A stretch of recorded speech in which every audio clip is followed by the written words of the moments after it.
Plastic Soundwave Cult here for an early morning. Hey champ, welcome to a Thursday Collection Connection, where we're playing that game that this week, more than ever, it's just an excuse to talk about records. I play the game with my brother, Plastic Eric, from the Plastic Soundwave Cult. You can follow along with both of us. He posts every Monday, I'm every Thursday, and if the rules seem complicated to you, they're not. You can read about them in the description. So in Eric's last video, he showed the police box set, Message in a Box, the complete recordings. I don't need to tell you anything about the police, I'm sure. 5 albums, 5 hit records. They went out on top. They were the only act to really challenge Michael Jackson at the top in 1983. Between Thriller and Synchronicity, they spent, I think, 39 of the 52 weeks at number 1 in 1983. Michael Jackson definitely had the edge, I think, with 22 weeks, but Synchronicity, a not insignificant 17 weeks at number 1 in 1983. But as far as the box set, Eric touched on this in his video as well. In presenting a complete package, they didn't really respect the album. And so this is what I want to talk about more so than necessarily the music of the police, is the idea of the box set. Now, they had put out 5 albums, and that seems to be kind of an ideal discography for this kind of thorough, complete retrospective. But in cramming it down onto CDs, they didn't respect the original albums, and in some cases, the original albums got split between different CDs as they just put as much music as they could on each individual CDs. So even with bonus material, the fact that they put out 5 albums, but the box set is only 4 albums, or 4 discs, I should say, is indicative of just how much was crammed onto each CD.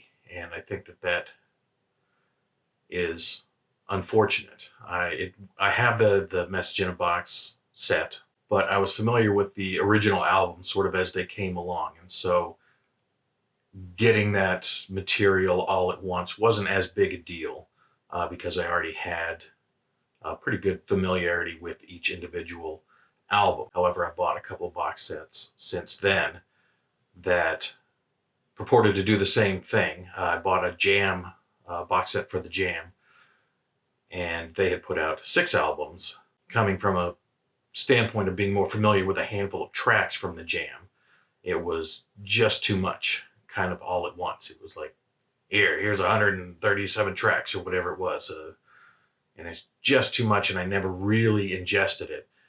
And it did the same thing. And it even prioritized the singles, where the singles were pulled out of the album running order and paired with their B-sides prior to the album. So I never really got a sense, having not known the albums to begin with, of what anything was from.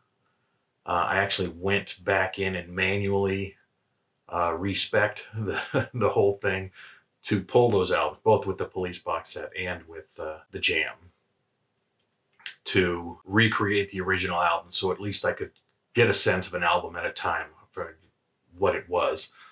I started trying to connect to album bands that had left a legacy of 5 albums, 5 studio albums, and the Clash had 5 albums, if we don't count that disastrous final album that we don't talk about.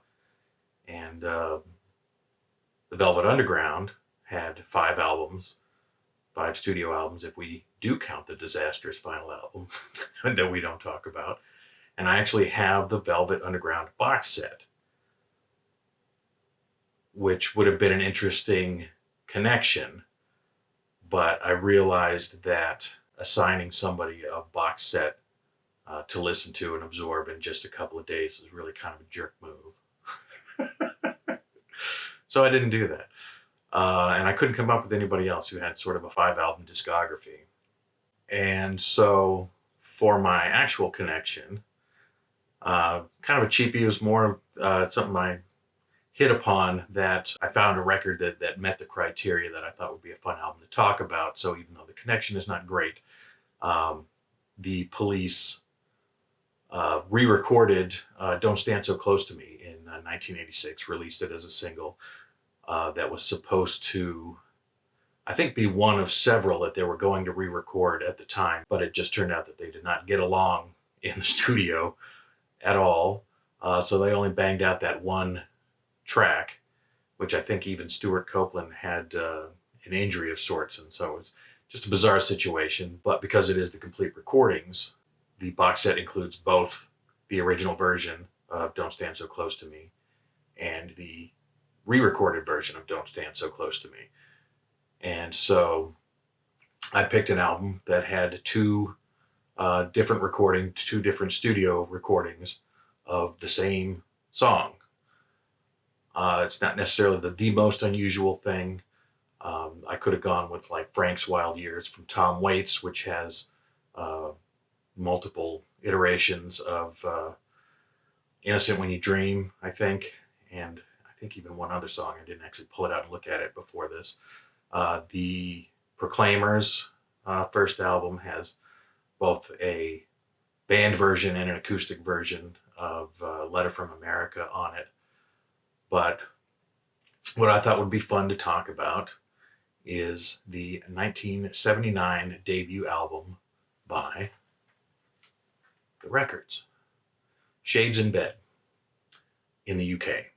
In the US, it was just called The Records, and unhelpfully, this compilation, they covered all their bases. They called it The Records / Shades in Bed, but it does not have the cover that either of those two albums had, annoyingly. The only real difference between Shades in Bed and the American version, the eponymous American version, is that the single "Starry Eyes" was issued as a single before the album came out, and it was re-recorded for the album, which was included on the UK version. The track listing is all mixed up, but all the same songs on the American version, except that they went with the single version, the 45 release of Starry Eyes instead of the re-recording. So my connection is two studio recordings of the same song on a single album or on a single release.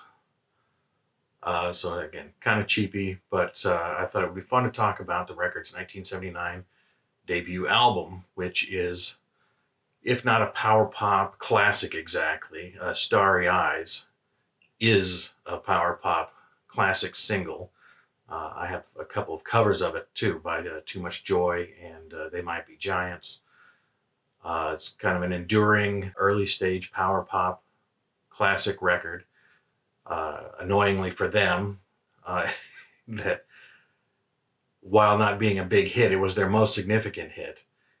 And that's got to be frustrating to have your very first single kind of be the biggest thing that you ever do by a ways. And they put out several albums, The Records, not that I'm familiar with any of them.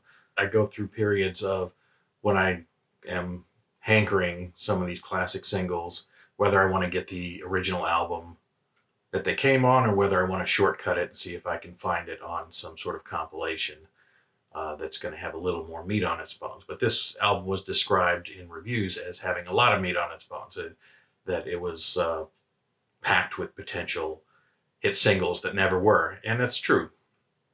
Lots of catchy tunes on there. They are very much, I think if you put a spectrum between like Marshall Crenshaw and Cheap Trick, they're definitely on that spectrum. And I think if you like both of those, it's going to be hard to not like The Records. Maybe leaning a little more towards the Cheap Trick most of the time. And then when they smooth out a little bit, gets a little bit more on the Marshall Crenshaw side. I don't know a ton about the album.